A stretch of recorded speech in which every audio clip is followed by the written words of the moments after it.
Hello everybody, it's me Lucille Cornelius again with Dzigurski from Serbia, now here in the Netherlands, and we are at the student protest, the student blockade that has started in Serbia and thankfully also spreading across Europe. Today it was held here in Amsterdam. Server, tell us how this whole thing began.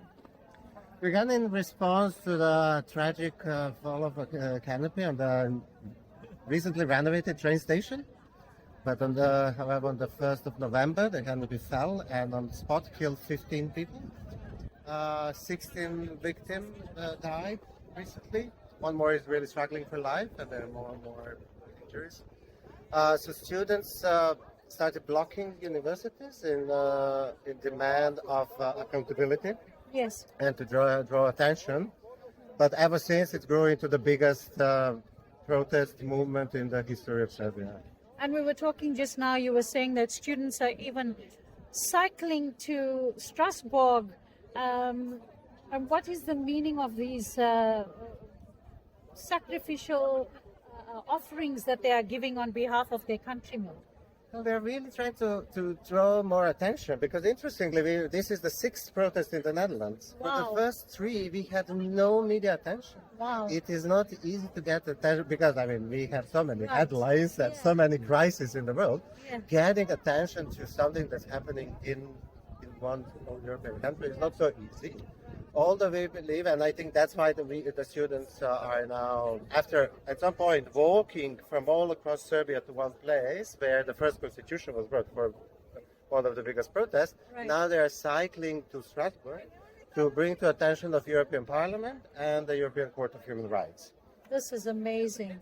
And recently in the massive protest that you had, I can't remember exactly where it was, but we saw a little video footage of the government actually using sound waves to attack the students. That was really frightening. Do you know of It is frightening. It was frightening. There is now investigation ongoing, and that is one of the things because the European institutions demanded from the state of Serbia to respond to what happened, to explain what happened, and to really put pressure on that process. So that is one of the reasons why students are going to. Wow. Because there are allegations that the sound cannon was used, which is in most of the case, in most of countries not allowed. Responses of Serbian government were very mixed. They first deny they even have it, and they say they had it, they didn't use it. And so to really get a bit of clarity of what actually happened, there is now a pressure also from a growing pressure, from also international relations.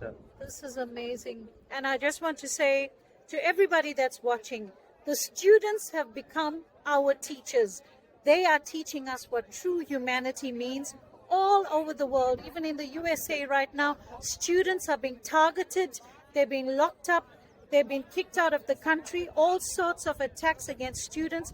But we thank you for your humanity and we thank you for your activism. Do you have a message for people in the Netherlands that possibly are in the dark and don't know that these things are happening? Yeah, I think the important thing is to be aware that it's not just happening somewhere else, that the democracy is declining, that we are living in an increasingly polarized world, and that it's so important to work on solidarity.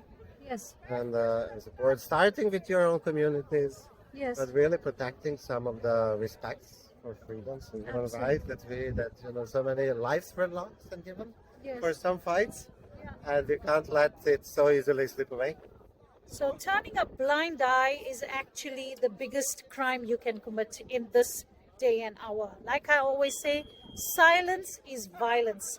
So join the student protests, join every protest, because our solidarity in this hour matters, not based on our skin color, where we come from, or anything else, but our humanity is what unites us.